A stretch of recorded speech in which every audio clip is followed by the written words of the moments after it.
If there's one thing we can all rely on, it's the consistency of enablers' arguments. Blood is thicker than water. You're gonna regret this one day. No one's perfect. And the one that I keep seeing lately, especially among intellectual enablers, is the classic relationships are super important. It's good for you to keep people around. Listen, as a doctor of psychology, I wholeheartedly agree with the idea that relationships are important. I think relationships are what life is all about. I think often about that Chris McCandless quote, happiness only real when shared. I completely agree with it. However, I'm also here to tell you that this should never be used to encourage people to stay in relationships that harm them. Because according to a massive meta-analysis conducted this past year, it turns out that negative relationships harm us more than positive relationships heal us. I'm going to break this study down, so get cozy and let's get started.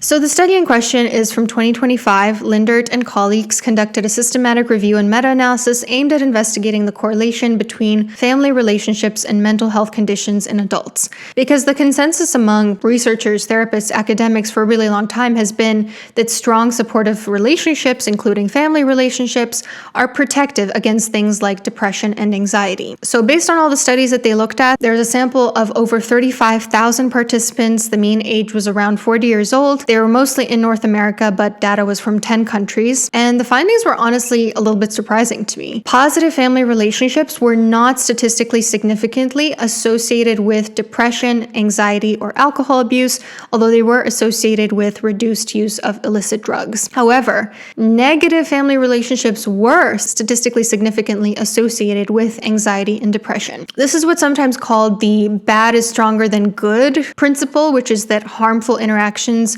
affect us more strongly than positive ones. So if someone comes up to you and says something really awful to you, that's going to have a greater impact on you than if someone comes up to you and is super sweet. You're probably going to think about it for longer. It's probably going to just sort of hover over your head the rest of the day. It might even seep into your core beliefs about yourself. Just like if somebody slips a little bit of poison in your drink, it's going to have a much more profound effect on your health than if you eat healthy for a year straight. A little bit of a bad thing is a lot stronger than a lot of a good thing. Speaking of family, I've been having a lot of family visit me lately, and I keep trying to optimize my hospitality as much as humanly possible. So I'll put like a pitcher of water and a glass on a nice little coaster. I give them chocolates, a tissue box, spare toothpaste in the guest bathroom, a coat rack, nice bed sheets, towels folded on the bed sheets, and also I put a toy mouse under the towel just because I like to give them a little frighten because, I'm hospitable, but I am also a little bit of a trickster. But here's one thing that I've kind of wanted ever since moving into this place that I've been reluctant on getting: something to give the guest bathroom a really nice fresh smell, because I love the smell of like incense when you go into someone's bathroom, but I'm also very wary of toxins, and I know that heavy fragrances are typically not non-toxic, which is why I was super excited when Azuna reached out, who are kindly sponsoring this portion of the video. Azuna is a plant-powered home wellness brand that helps eliminate odors naturally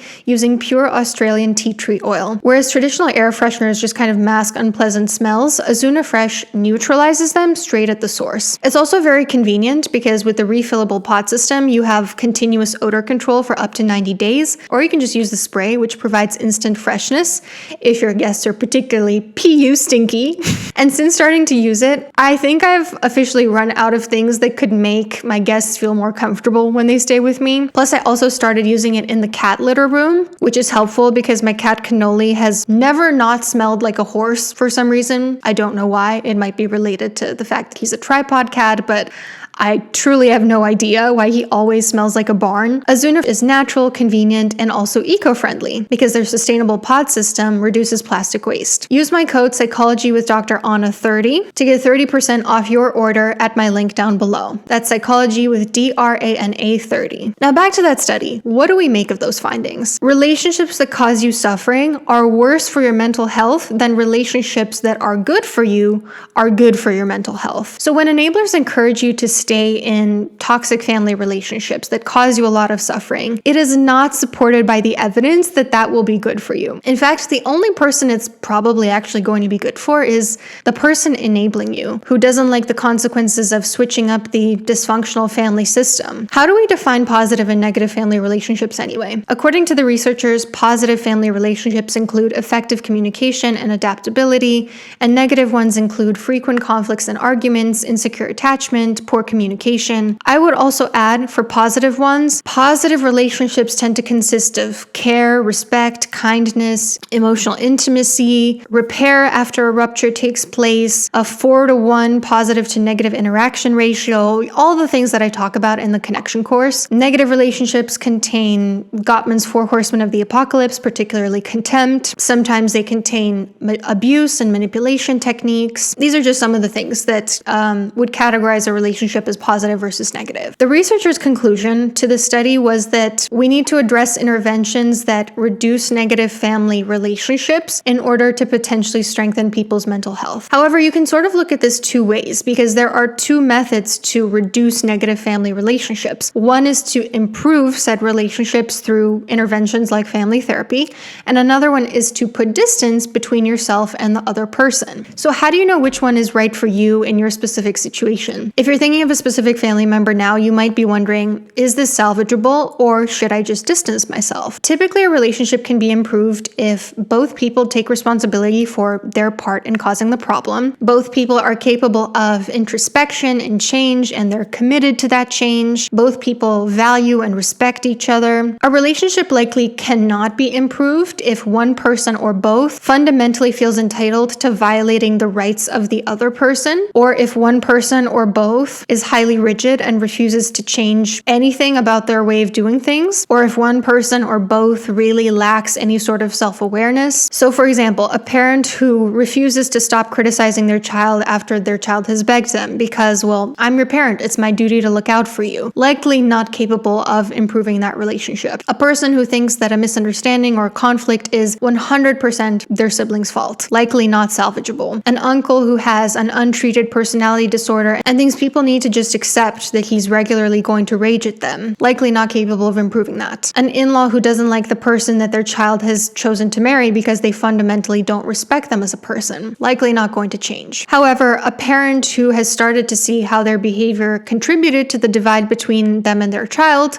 and has committed to changing their behaviors through therapy, they could be capable of improving the relationship. A person who gets really honest with themselves about their contribution to the conflict with their sibling, that could be worked on. An uncle who develops insight on his personality and starts going to DBT so that he's not raging at people all the time, could be salvageable. An in-law who realizes their personal values shouldn't get in the way of their child's happiness in the partner that they chose, and they choose to respect their partner even if they disagree with them, that could be worked on. It's really up to you to decide. How do I want to mitigate the negative mental health consequences of this relationship? Is this relationship worth saving, or is it better to just distance myself? Now, the nuance here is that sometimes people get upset because someone in their life has distanced themselves from them without trying to work on it, the way they see it at least. And they're sort of left wondering, what did I do wrong? Why didn't that person even try to communicate with me first or try to work on it? And the truth is, I don't think that that group of people is a monolith. I think there's a chunk of those people who might have fallen victim to someone who lacks conflict resolution skills, who never bothered to ask themselves if the relationship was capable of being saved before they just discarded it. But I also think a chunk of those people might not realize the other person has tried to work on the relationship, has sat with themselves and asked themselves, is this relationship really capable of being improved? And the conclusion that they've come to is no. And ultimately, it's not that other person's responsibility to still try to salvage the relationship at the cost of their mental health. Again, this is stuff that I go into a lot more detail in the connection course, like my stance on ghosting versus being honest with people, and like working on it versus not working on it with somebody. But you can let me know what you think if you've ever been in either of these camps. The point is that when people try to say to you, you must stay in this harmful relationship because relationships are good for you, that is simply not supported by the research. Staying in a harmful relationship is bound to affect you negatively more than even staying in a pleasant relationship affects you in a positive way. Don't forget to give Azuna a try, and I will see you in the next one.